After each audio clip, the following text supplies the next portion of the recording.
The necklace didn't just fall. It tumbled. Like it had been waiting for the right moment, the exact second when everyone's attention was elsewhere. I was standing by the smoker, a plate of ribs in one hand, a cold beer sweating in the other, when it happened. Carl, my neighbor for over a decade, leaned over to grab a serving spoon from the picnic table. As he did, his jacket slipped open. Something silver glinted against the dark fabric of his inner pocket. Then gravity took over. It hit the grass with a soft thunk, a small sound almost swallowed by the chatter and the sizzle of meat on the grill. I didn't need to pick it up to know, but I did anyway. My fingers closed around the chain, warm from his body heat. I knew that clasp. I knew the tiny scratch near the pendant, the one from when my wife Jenna had dropped it on our honeymoon balcony in Maui. Carl froze.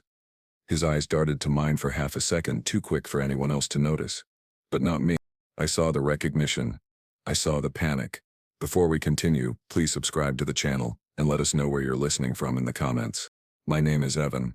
I'm 44 years old, and this is the day my marriage stopped being mine. It was supposed to be a simple Saturday. Early spring, the kind of day where the air still held a chill, but the sun had enough strength to make you believe winter was finally over. We'd invited the usual crowd, neighbors, old friends from Jenna's yoga group, some of my co-workers from the insurance firm. The kind of mix where everyone knew someone, but not everyone knew everyone, so conversation stayed light and surface level. The smoker had been going since sunrise. Brisket, ribs, chicken thighs, all of it bathing in slow heat and oak smoke. I'd made my signature jalapeno cornbread muffins. Jenna had done her cucumber salad thing, and Carl had brought well, he said potato salad, but Carl never brought just one dish. He always brought himself a cooler full of craft beer and stories. I'd always liked Carl. The guy had been through 2 divorces, ran his own landscaping business, and somehow managed to stay both laid back and sharp-eyed. We'd done the whole borrow tools and forget to return them dance enough times that our front yards felt like extensions of each other's, which made what happened next all the more wrong. The moment the necklace hit the grass, I felt my ribs tighten.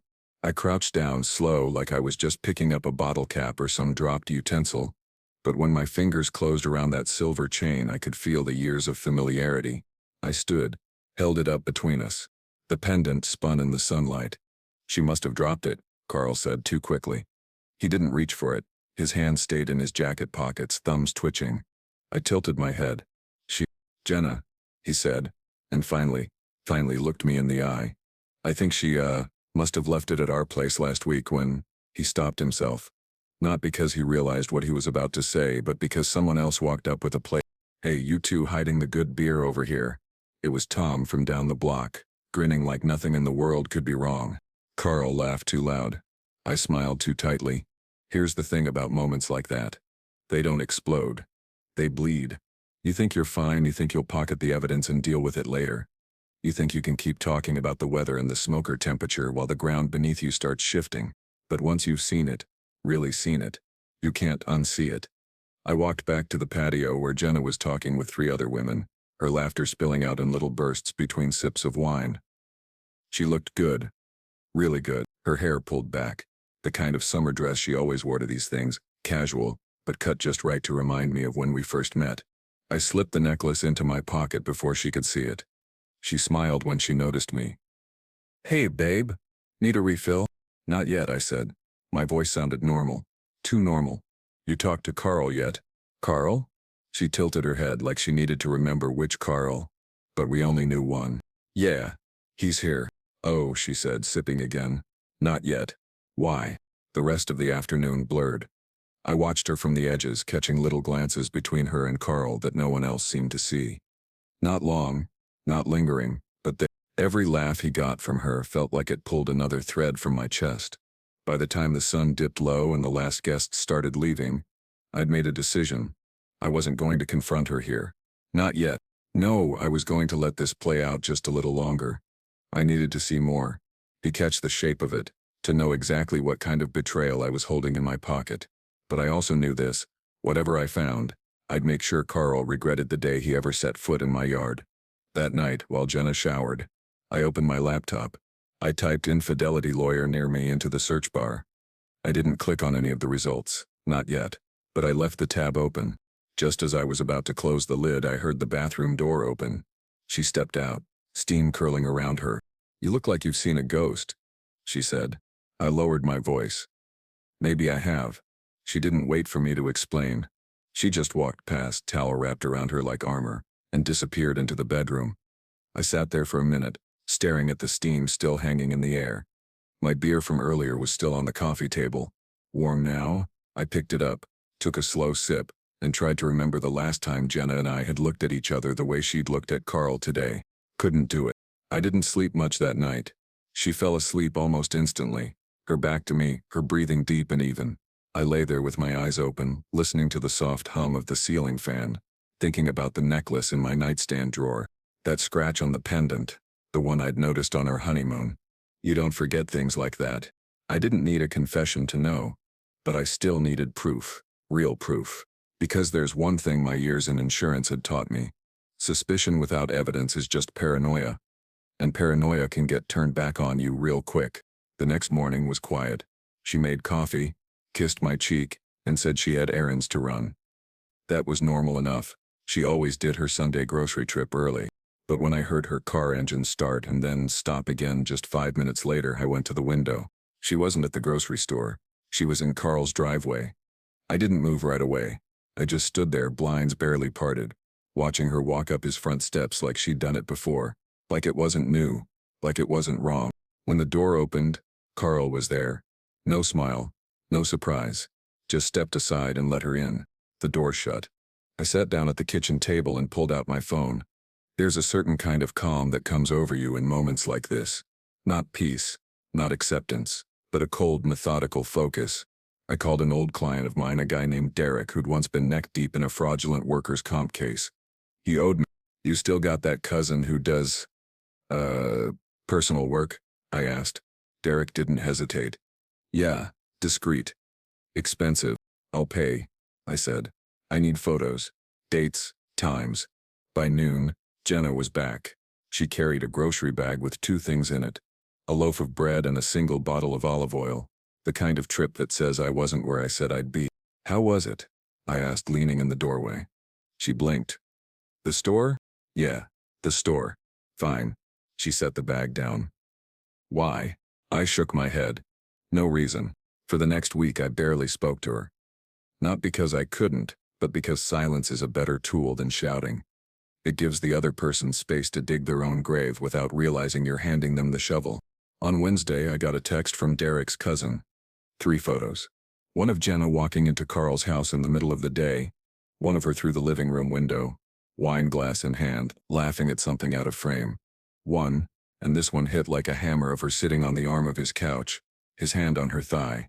I stared at those photos for a long time. Then I forwarded them to my own email, printed them out and locked them in the bottom drawer of my desk at work. Not because I didn't trust myself to keep them hidden at home, but because I knew there would come a day when I'd want to lay them out, one by one, in front of the right people. Saturday came again. Carl was out front trimming his hedges. He waved when he saw me. "Evan, grill again tonight?" I walked up to the edge of the driveway. "Not this week." He tilted his head. "Everything all right?" I leaned in just enough for only him to hear. "Did you ever lose anything you weren't supposed to have?" Carl, his hand stilled on the hedge clippers. "Not sure what you mean." "Yeah," I said, straightening. "I think you do." That night, I didn't touch Jenna. I didn't even try to make conversation. I just lay there in the dark, imagining the exact moment I'd choose to pull the pin. Because I wasn't going to just catch them. I was going to destroy the trust between them so completely that they'd both wish they'd never met, and I knew exactly where to start. The following Monday I walked into my office, shut the door, and called a buddy in accounting. Told him I was thinking of selling the house. Market's good right now, just testing the waters. But that was a lie. I wasn't selling our house. I was finding out exactly how much Carl's was worth, and who held his mortgage. Carl's mortgage was with a small regional bank, the kind that still sent paper statements and had tellers who knew everyone's kids by name. That mattered. Because small banks make mistakes, and mistakes are leverage. I didn't plan to hurt him with hammers or fists. That's not my way. I've seen enough men destroy themselves by choosing the loud road. No. My plan was quieter, meaner. The kind you can't undo once it's in motion. I spent the next 2 weeks doing my homework. Every evening after Jenna went to yoga, I'd sit at my desk with a glass of bourbon and a legal pad, mapping out connections. Carl had 2 trucks in his landscaping business, both financed. He was late on one payment, current on the other. His credit was decent, not great, not terrible. His biggest vulnerability, a lien from his second divorce settlement. His ex-wife had rights to a portion of the business income until next year, and I had a way to make sure that arrangement went very, very badly for him. The photos from Derek's cousin kept coming. Different days, different clothes, same house. Sometimes Carl's hand on Jenna's back, sometimes her head on his shoulder, always intimate. One picture caught my attention more than the rest, Jenna wearing my hoodie in his kitchen, pouring herself coffee from his pot like she lived there. That one didn't make me angry. It made me patient, because I knew if I waited just long enough they'd hand me something I could use in a way no one could call spite. The opportunity came on a Thursday. I was pulling into our driveway just as Jenna's car was pulling out. She didn't see me. I parked, waited 2 minutes, then followed. She went straight to Carl's, but instead of parking in his driveway, she pulled into the alley behind his place, like that would somehow make her invisible. I didn't stop, I just kept driving past, turned the corner and parked where I could see his back door from a distance. 5 minutes later, they stepped out together, laughing, heading toward his truck. He kissed her cheek casual, like it wasn't their first time doing it in public. The next day I mailed an anonymous envelope to Carl's ex-wife. Inside, 4 glossy photos of Jenna and Carl together. No note, no return address. Just enough for her to start asking him questions. By the weekend, the first crack showed. We were back at the grocery store, Jenna and I, picking up stuff for a family dinner with my parents. Carl was there too, but this time he didn't walk over to say hello. He kept his head down, grabbed a 6-pack and left without a word. Jenna noticed. "Is Carl mad at you?" I shrugged. Maybe he's mad at himself. That night, while Jenna showered, my phone buzzed. A text from Derek's cousin. "Got something new. Video this time, you'll want to see it in person." I met him at a diner 20 minutes later. He slid a thumb drive across the table. No words, just a look that told me he knew exactly what was on it. When I got home, I waited until Jenna fell asleep, then plugged it into my laptop. The video was grainy, shot through Carl's living room window. Jenna sat on his couch, his hand on her knee. They were talking, but then she leaned in and kissed him. It wasn't a casual kiss. It was slow, familiar. I didn't watch the rest. I didn't need to. The next move wasn't about me. It was about positioning the chess pieces, so that when I made my play, everyone, Jenna, Carl, and anyone they'd dragged into this would see exactly what kind of people they really were. On Monday morning, I walked into the small regional bank where Carl's mortgage lived. I wasn't there 'cause trouble. Not yet. I was there to start a conversation with a loan officer I knew from a golf charity event last summer. We talked about rates, refinancing, business credit lines, casual stuff. But I dropped Carl's name, asked how his business was doing. The loan officer mentioned the lien and how sensitive those situations can get if an ex-spouse makes formal complaints about misreported income. I filed that away. That night, over dinner, Jenna said she was thinking of taking a weekend girls' trip with her yoga friends. I lowered my fork. "That sounds nice. You deserve a break." She smiled. "You're okay with it?" "Of course." I smiled back. "Just make sure you pack that necklace I gave you. The one from Maui." Her smile faltered. "Oh, I don't know where I put it." I set my fork down slow. "I do." Her eyes stayed on me for a second too long. Not angry, not guilty, just measuring, like she was trying to decide if I was bluffing. I didn't blink. She looked away first. "I'll check around." Then she stood, took her plate to the sink, and rinsed it without another word. By the time Friday rolled around, I knew the girls' trip wasn't with any girls. Derek's cousin had already confirmed she'd be spending the weekend in a rented cabin, and Carl would be there. Perfect. Saturday morning I drove 2 towns over to a small print shop, picked up an order I'd been working on all week. Inside the box, 24 glossy envelopes, each containing a set of photos of Jenna and Carl together, along with one still frame from that video. I didn't sign my name. I didn't need to. I mailed half to the board members of the HOA Carl served as vice president for. The other half went to a curated list. His biggest landscaping clients, his ex-wife's attorney, and just for good measure, his brother. By noon, the calls started. First to Carl's phone, then apparently to Jenna's. I didn't say a word. I just sat at the kitchen table with my coffee, reading the paper, listening to her phone buzz over and over again on the counter. She didn't answer. Around 4, she finally caved. "Hey," she said, grabbing her keys. "I have to go check on a friend. She's having a crisis." I didn't even look up from the paper. "Drive safe." An hour later, Derek's cousin texted me again. "They're at the cabin. Lot of arguing. She's crying." I stared at those words for a long moment, then replied, "Get me a picture of that." When the photo came through, I almost laughed. Carl was standing on the cabin's porch, arms crossed, while Jenna sat on the steps with her head in her hands. It wasn't the smug, cozy scene they'd been building for months. It was fractured. Exactly what I wanted. By Sunday night, Carl's business Facebook page was flooded with angry comments from clients, all referencing what he'd done. The HOA president called an emergency meeting for Monday morning, and word on the street was his ex-wife had already contacted her lawyer about reassessing her financial settlement. Jenna came home late that night, no suitcase, no explanation, just dropped her purse on the counter and headed straight for the shower. I waited until the water started running before I took the necklace out of my desk drawer and set it on her pillow. When she came into the bedroom, steam curling around her, she stopped dead. You had it." I looked up from my book. "I told you I did." She picked it up, turning it over in her fingers. "Why didn't you say anything?" I closed the book slowly. "Because, Jenna, some things speak louder when you wait." Monday morning, I made a point to mow the lawn while Carl left for the HOA meeting. He didn't look at me, didn't wave, just drove off like a man heading to his own execution. By lunchtime, Derek's cousin had sent me a photo of Carl standing in the parking lot, red-faced, surrounded by 5 other board members. It looked like a public scolding, the kind you can't walk back. That evening, Jenna finally asked the question she'd been avoiding. She stood in the kitchen doorway, necklace around her neck again like a dare. "Evan, what do you know?" I set my glass down. "Enough to end this marriage today if I wanted to." Her jaw tightened. "Then why haven't you?" I shook my head slowly. "Because I'm not done yet." Jenna didn't push after that, but I could feel her watching me in the days that followed, measuring my silences, trying to read my face. It wasn't guilt in her eyes anymore. It was fear.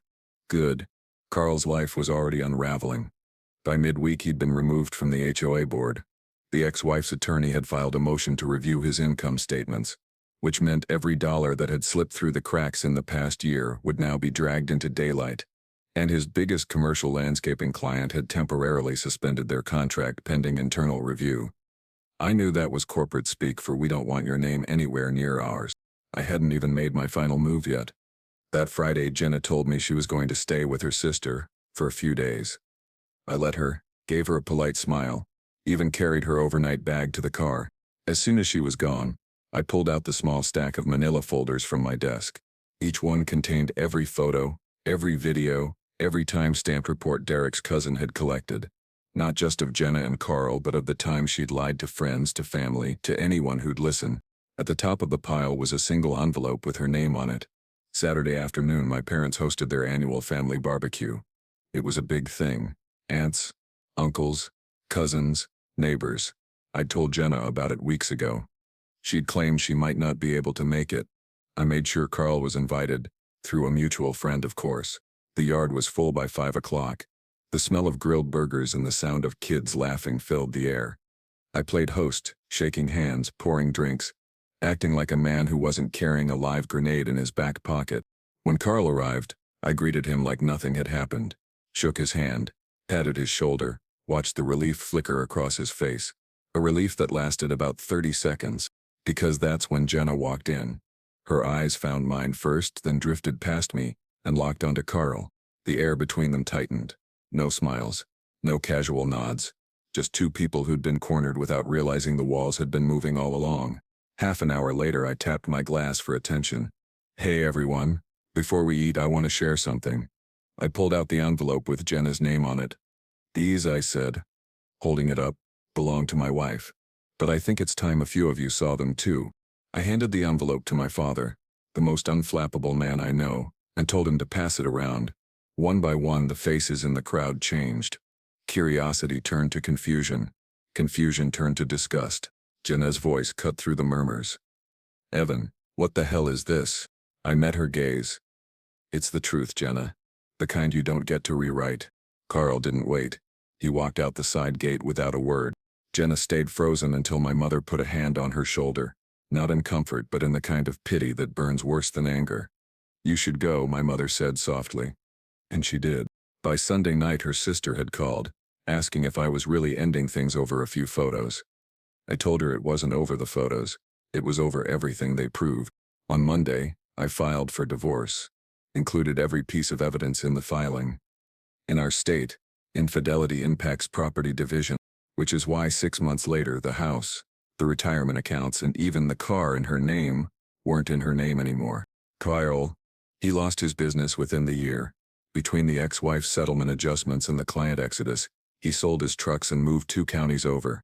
The last time I saw him, he was mowing lawns himself out of the back of a rusted trailer. There's a particular kind of quiet after revenge is done. Not victory. Not joy. Just stillness. I didn't do it to win her back. I didn't do it to make him suffer. I did it so I could finally look at my own reflection and see a man who didn't let betrayal define him. The necklace still sits in my desk drawer. Some things you don't throw away. You keep them as reminders not of what you lost but of what you survived. If this story struck a chord, hit like, subscribe, and tell me what you think in the comments.